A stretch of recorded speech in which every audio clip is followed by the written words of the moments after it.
Let's go to Gray in Tampa, Florida. What's up, Gray? How's it going, Dr. Don Delony? I'm John, but good, man. How are you? That's what I meant. Very cool. What's up, dude? How are you? One of the first things I was going to say was you have permission to call me on my cow pies. So you already started with that. So we're off to a good start.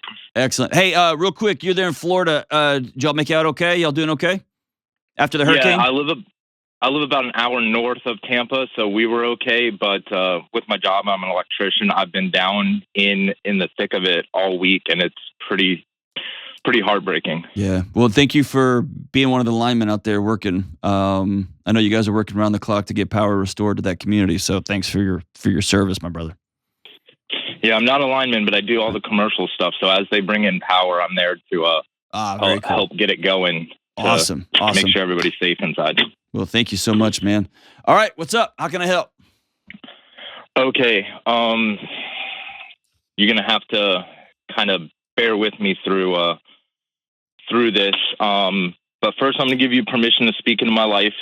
So awesome. I have a daughter who's 5 years old, and she lives in Alabama with her mom and stepdad. Okay.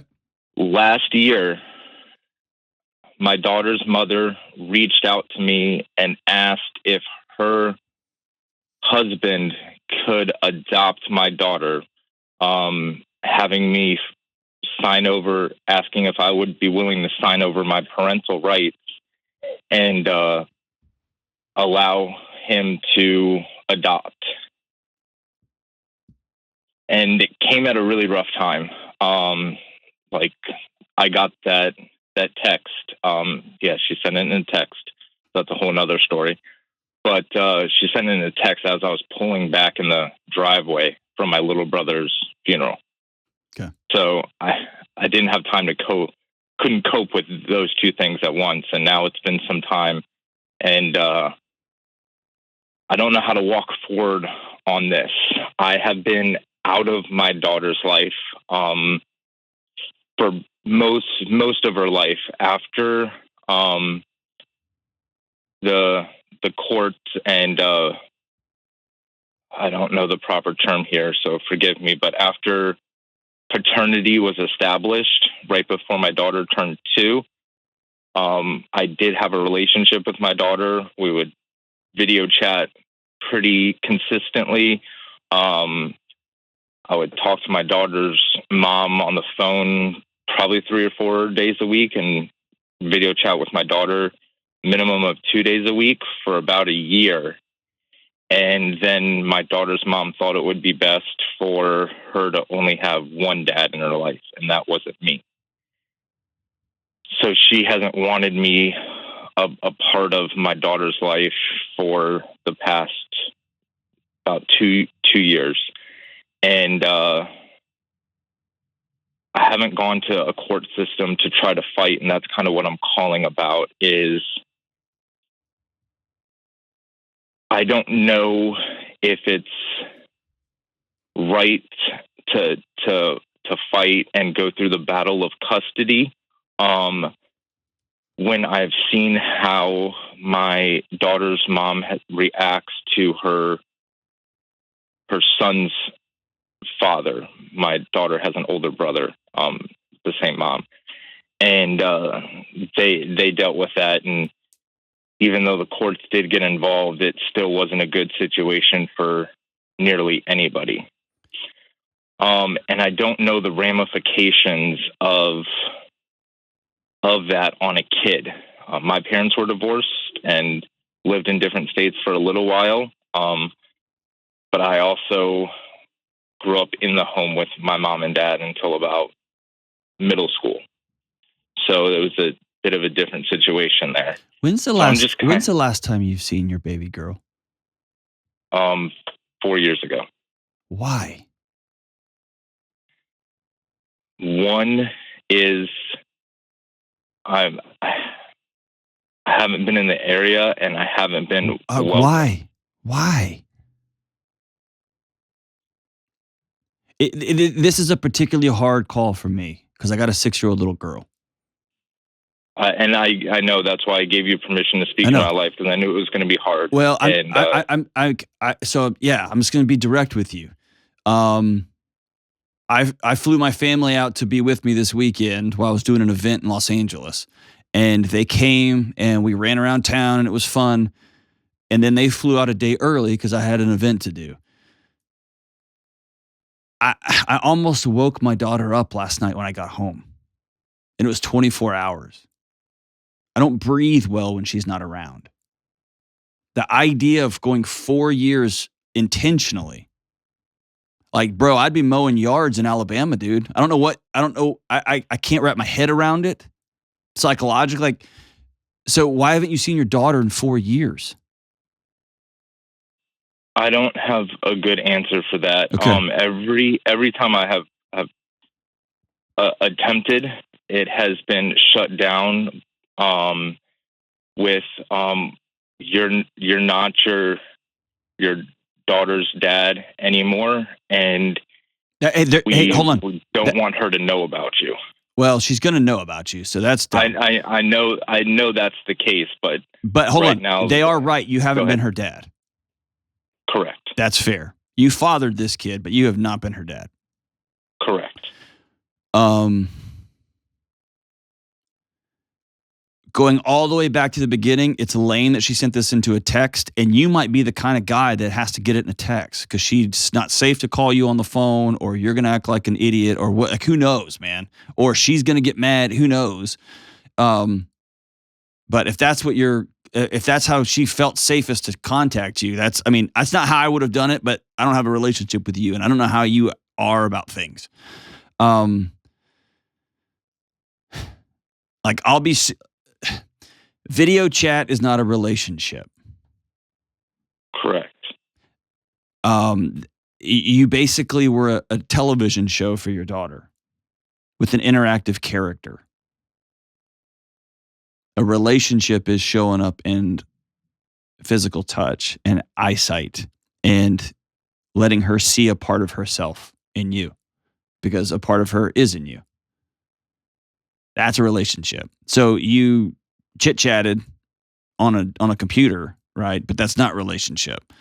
I'm be honest with you. This sounds more about ego than it does about your daughter. This sounds more like you're struggling with the fact that you're going to put a period at the end of a sentence and let another man raise your daughter. And if that's the case, you need to get over yourself and let the man who stepped up to be in her life be fully in her life. And that's what it's about. So I'm married with a son, and we obviously live in Florida. And my wife and I have had a handful of conversations about this, and the option is let her new husband obviously be her dad, or my wife and I go all in, move to Alabama, and do whatever we can to find a way to be a part of my daughter's life. And I don't know what either one of those look like. And I'm pretty scared of both options, honestly. Yeah, man, you've backed yourself into quite the corner. Actually, you know what? You haven't. You let your daughter go a long, long time ago. You're trying to reinsert yourself into her life. I can imagine your current wife. Does she have a hard time with this? Yes. I can't imagine being married to somebody who would let one of their kids just roll off. Like, I would think less of my romantic partner. Does that make sense? Yeah. A little bit more context. Like I said, when the courts established paternity, that was just before my daughter turned 2. What took so long? Daughter. Why'd you fight it? Well, my daughter's mom and I split up before even the first ultrasound, so we weren't even sure. At the time, we weren't sure if I was even the father. But why'd you wait 2 Um, years for a paternity test? Why didn't you get a paternity test the second that baby was born?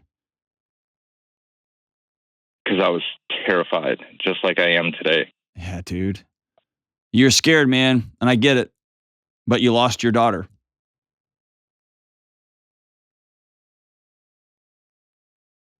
I hope the fear was worth it, man, because you lost your daughter.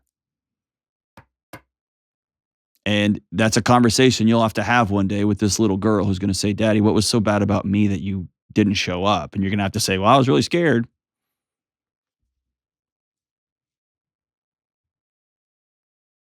Right? Yeah, that, and I play that scenario out in my head all the time. And But you've been playing it for 6 years, right? 5 years? How old is this little girl? 5. 5. Jeez, man.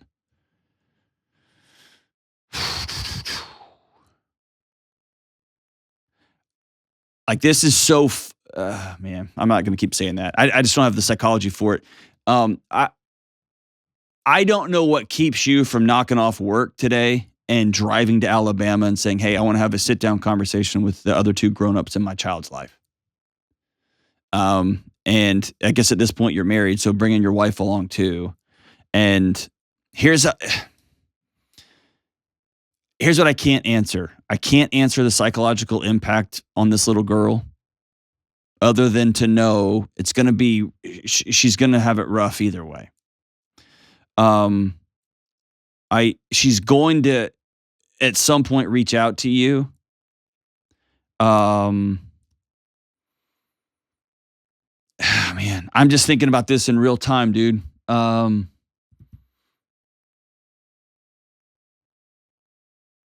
me I about knew it wasn't going to be easy for anybody on yeah. in this situation. Tell me about this stepdad. From the little I know about him, he's a pretty awesome guy.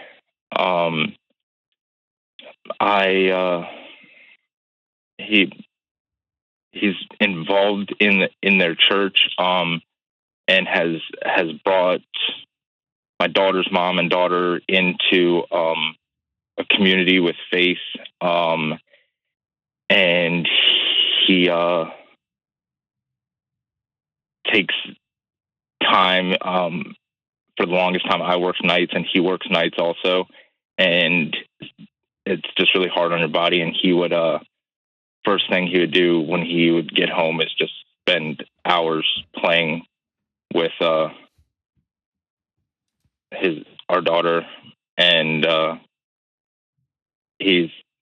don't have a bad thing to say about him.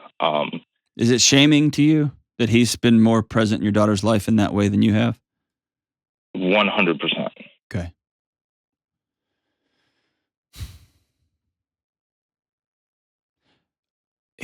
I'm just going to run through a couple of ideas, man, but I'm telling you right now, I'm recommending things that I would never do. Okay. Is that cool? Okay. I can see a scenario where you drive to Alabama and you meet him for breakfast or lunch somewhere and you get to know him and you sign over parental rights to him and ask permission to write letters. The idea that they're going to keep her from knowing about you is false. That will not happen. She'll figure it out. And if they lie to her, that's no good. But if there's a way that in 15 years or 7 years or whenever they have this conversation, she's 5, so it should be now, right? That there is a backlog of letters from dad talking about how much he loves you or loves her and how much he supports this man raising his daughter. I could see that being one scenario. I can see another scenario where you, oh man, where you pack up everything and go to Alabama. Probably what's going to happen is she's going to take you to court and you're going to lose. Maybe not, but that would be my guess. or you'll get every other weekend, and then you're going to be 7 months into a new state trying to find work, and it's going to be a mess.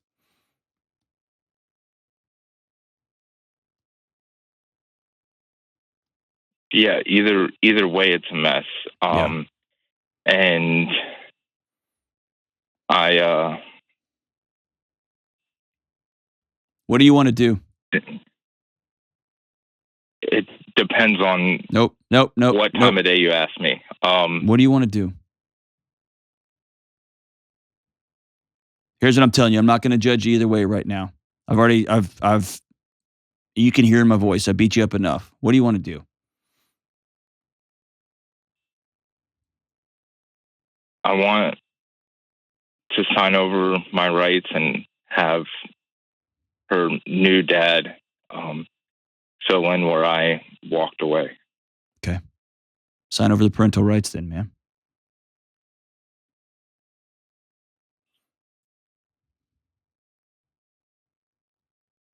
Okay.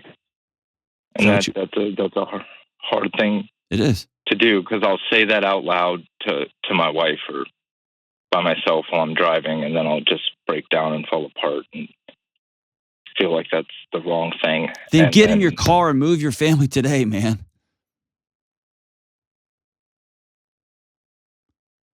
Like you're wasting year after year after year just driving down the same road, having the same conversation with yourself and having the same reaction.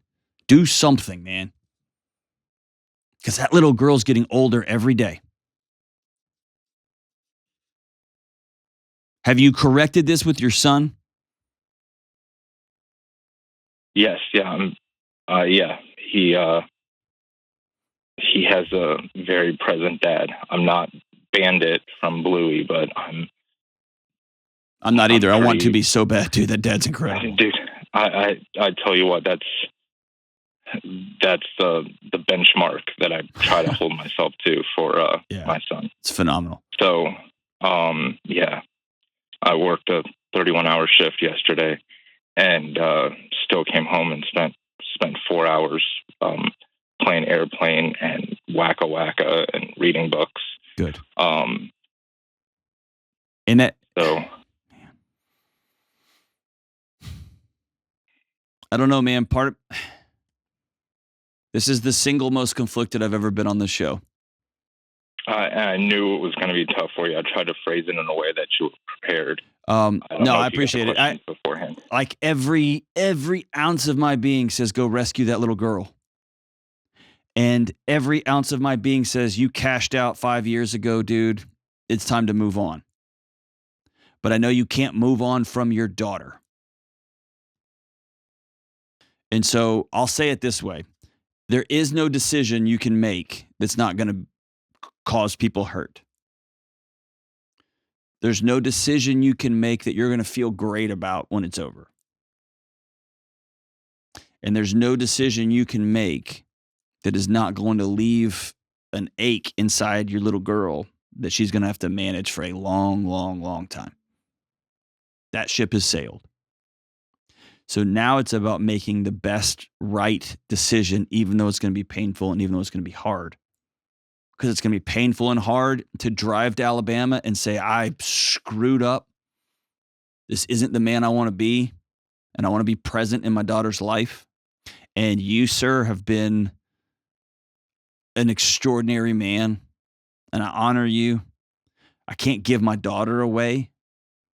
But you have my full blessing on being her stepdad here. But I'm going to be living 3 miles away, and I want to see her every week. Or you drive down there and you meet with the three of them, with the two of them, and y'all have a hard conversation, and you sign over rights, but let them know I've got to write letters, and you got to read the letters to my daughter. Because now y'all are all in this playing a long game for her psychological and physiological and spiritual well-being. And that daddy gap is big. The stress that mom was under for the first 2 or 3 years of that little girl's life has altered her biochemistry. And it's going to take a long time to heal. So either way, this is hard. And if you sign over parental rights, it wouldn't surprise me if your wife would leave you. And so moving from Florida, Tampa Bay, one of the most beautiful places on the planet, to Alabama, I can only imagine how hard that would be for everybody. I'm sorry I don't have a clean answer for you, dude. My gut tells me you cashed out a while ago. You cashed out 5 years ago, and the guilt and the shame of standing in the shadow of this other guy who stepped in to help is what's keeping you up at night. Not your little girl, but your ego. And if that's the case, let it go. Let her go live whatever positive life she can under the loving arms of this guy. If you're ready to change your life, Control Alt Delete and just heal everything. And you're willing to pack up and move across the country and say, I'm not living another day without my daughter in my life. Before you jump up and do that, you need to go have conversations with the two of them, because they may be ready to sue you and take you to court, and they will probably win. But I'd have that conversation. All of this is done in person, on your dime, on your travel. All this is done in person. And stop having the same conversation in your head over and over and over and over, trying to find a loophole out. There is no way out. There's only through. And at the end of the day, this whole conversation is about the little girl. It's about the little girl.